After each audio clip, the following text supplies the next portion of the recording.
Breaking news చూస్తున్నాం. Telangana assembly కార్యదర్శిని BRS ఎమ్మెల్యేలు జగదీష్ రెడ్డి, సంజయ్, కౌశిక్ రెడ్డి కలిశారు. బీఆర్ఎస్ నుంచి కాంగ్రెస్ లో చేరిన ఎమ్మెల్యేలకు సంబంధించి అదనపు సమాచారాన్ని ఇచ్చారు. అసెంబ్లీ సెక్రటరీకి అఫిడవిట్స్ అందించారు బీఆర్ఎస్ ఎమ్మెల్యేలు.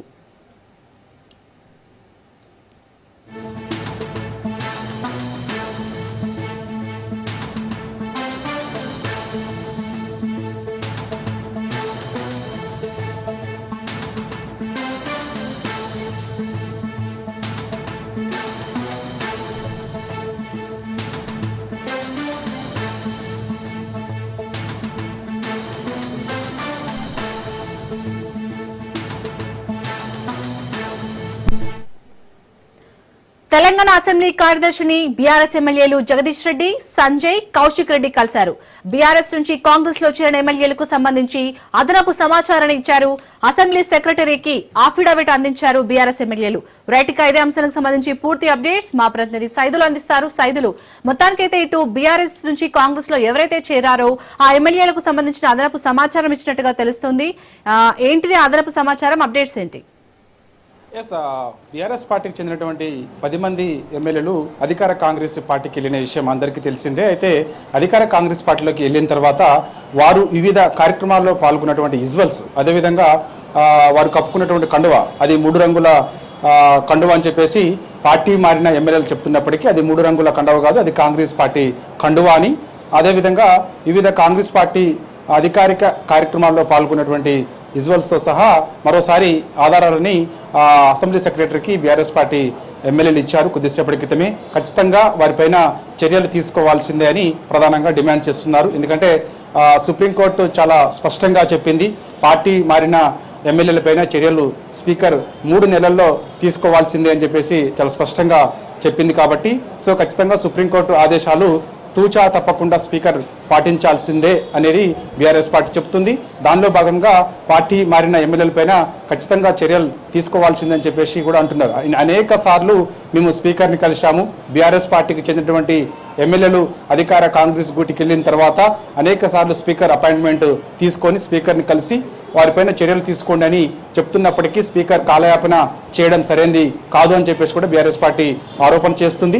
దానిలో భాగంగా సుప్రీంకోర్టు ఇచ్చినటువంటి ఆదేశాలు, ఆ యొక్క తీర్పు కాపీని, అదేవిధంగా పార్టీ మారినటువంటి 10 మంది బీఆర్ఎస్ పార్టీ ఎమ్మెల్యేలు అధికార కాంగ్రెస్కి గూటికి వెళ్ళినటువంటి విజువల్స్, వివిధ కాంగ్రెస్ పార్టీ కార్యక్రమాల్లో పాల్గొన్నటువంటి విజువల్స్ అన్నీ కూడా మరోసారి అసెంబ్లీ సెక్రటరీకి ఇచ్చారు. ఇచ్చిన తర్వాత ఇప్పుడు వీళ్ళంతా కూడా పార్టీ మారారు కాబట్టి ఇవే ఆధారాలు, వాటిపైన చర్యలు తీసుకోండి అని చెప్పేసి కూడా చెప్పారు. కానీ స్పీకర్ మాత్రం వారు పార్టీ మారలేదు, మేము పార్టీ మారలేదు, అభివృద్ధి పనుల్లో భాగంగా మాత్రమే అనేక సార్లు మేము ముఖ్యమంత్రి రేవంత్ రెడ్డిని కలిశాము తప్ప మేము ఎక్కడ కూడా అధికార కాంగ్రెస్ గూటికి వెళ్ళలేదు. అయినా సరే మేము మాకు కండవ కప్పిన విజువల్స్ ఏవైతే ఉన్నాయో అవి 3 రంగుల కండవ మాత్రమే అని చెప్పేసి వాళ్ళు చెప్తున్నారు. వాళ్ళు బీఆర్ఎస్ పార్టీలోనే ఉన్నామని వారు చెప్తున్నారు, మీరేమో పార్టీ మారారు, వారు చర్యలు తీసుకుని మీరు చెప్తున్నారు అని చెప్పేసి స్పీకర్ ఈ మధ్యకాలంలోనే ఈ యొక్క ఫిర్యాదుదారులకి నోటీసులు ఇచ్చి ఎవరిని ఇవ్వాల్సిందిగా కూడా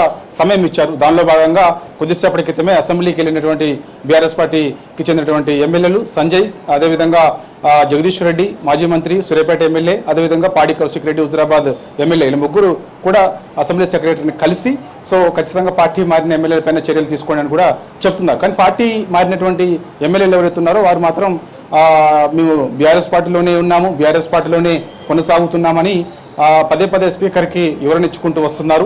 ఈ మధ్యకాలంలో కూడా మరోసారి వివరణ ఇచ్చుకున్నారు, మేము బీఆర్ఎస్ పార్టీలోనే ఉన్నామని చెప్పుకుంటున్నారు. వారు బీఆర్ఎస్ పార్టీలో లేరని చెప్పేసి బీఆర్ఎస్ పార్టీ చెప్తూ వస్తుంది. చూడాలి మరి సుప్రీంకోర్టు ఆదేశాల మేరకు స్పీకర్ మరి పార్టీ మారిన ఎమ్మెల్యేలపైన ఖచ్చితంగా 3 నెలల్లో చర్యలు తీసుకోవాల్సి ఉంటుంది. మరి వారు ఇచ్చినటువంటి వివరణ ఏదైతే ఉందో ఆ వివరణ పరిధిలోకి తీసుకుంటారా, లేకపోతే ఇప్పుడు పార్టీ మారిన ఎమ్మెల్యేలపైన చర్యలు తీసుకోండి అని బీఆర్ఎస్ పార్టీ అనేక సార్లు ఇట్లా ఎవరైనా చెప్పుకుంటూ వస్తుంది. కాబట్టి అది వాళ్ళు పార్టీ మారినటువంటి విజువల్స్, అదేవిధంగా కండవ కప్పుకున్న విజువల్స్ అన్ని కూడా ఆధారాలతో సహా స్పీకర్కి చెప్తూ వస్తుంది, ఇస్తూ వస్తుంది. కాబట్టి వీటిని పరిగణలోకి తీసుకొని వారిపైన చర్యలు తీసుకుంటారా అనేది కూడా మనకైతే తెలియాల్సి ఉంది. ఒకవేళ చర్యలు తీసుకుంటే మాత్రం ఖచ్చితంగా రాష్ట్రంలో 10 నియోజకవర్గాల్లో ఉప ఎన్నికలు కూడా వచ్చే అవకాశం కనిపిస్తుంది. ప్రస్తుతం అయితే 8 మంది ఎమ్మెల్యేలు మాత్రమే వివరణ ఇచ్చుకుంటున్నారు.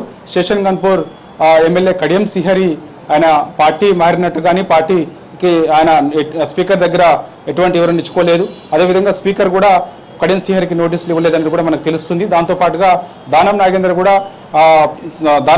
కూడా నేను పార్టీ అంటే 8 మంది ఎమ్మెల్యేలు మాత్రమే పార్టీ మారినట్టుగా ఆధారాలు వస్తున్నాయి, మిగిలిన 2 పార్టీ మారలేదని చెప్తున్నట్టు కూడా తెలుస్తుంది. సో ఏదేమైనా సరే ఖచ్చితంగా పార్టీ మారినటువంటి ఎమ్మెల్యేల పైన చర్యలు తీసుకోవాల్సిందని చెప్పేసి కూడా బీఆర్ఎస్ పార్టీ పట్టుబడుతుంది. దానిలో భాగంగా ఖచ్చితంగా వారిపైన చర్యలు తీసుకోకపోతే మాత్రం మరోసారి మేము సుప్రీంకోర్టును ఆశ్రయిస్తాము. సుప్రీంకోర్టులో అనేక సార్లు వాదనలు జరిగాయి, అనేక సార్లు సుప్రీంకోర్టుకి వెళ్ళాము. సుప్రీంకోర్టు చాలా క్లియర్గా చెప్పింది 3 నెలల్లో స్పీకర్ కాలయాపన చేయకుండా చర్యలు తీసుకోవాలని చెప్పేసి. సో అందుకు సుప్రీంకోర్టు ఇచ్చినటువంటి ఆదేశాలను తూచా తప్పకుండా స్పీకర్ పాటించి వారిపైన చర్యలు తీసుకోవాల్సిందని చెప్పేసి కూడా బీఆర్ఎస్ పార్టీ డిమాండ్ చేస్తూ, దానిలో భాగంగా కొద్దిసేపటి క్రితమే స్పీకర్ని అసెంబ్లీ సెక్రటరీని అంటే స్పీకర్ అందుబాటులో లేకపోవడంతో అసెంబ్లీ సెక్రటరీని కలిసి వారి యొక్క పార్టీ మారినటువంటి విజువల్స్, అదేవిధంగా పార్టీ కండువా కప్పున్నటువంటి విజువల్స్ అన్ని కూడా మరోసారి అసెంబ్లీ సెక్రటరీకి ఇచ్చారు. కాబట్టి సో ఖచ్చితంగా వారిపైన చర్యలు తీసుకోవాల్సిందని చెప్పేసి కూడా బీఆర్ఎస్ పార్టీ పట్టుబడుతూ వస్తుంది. రైట్.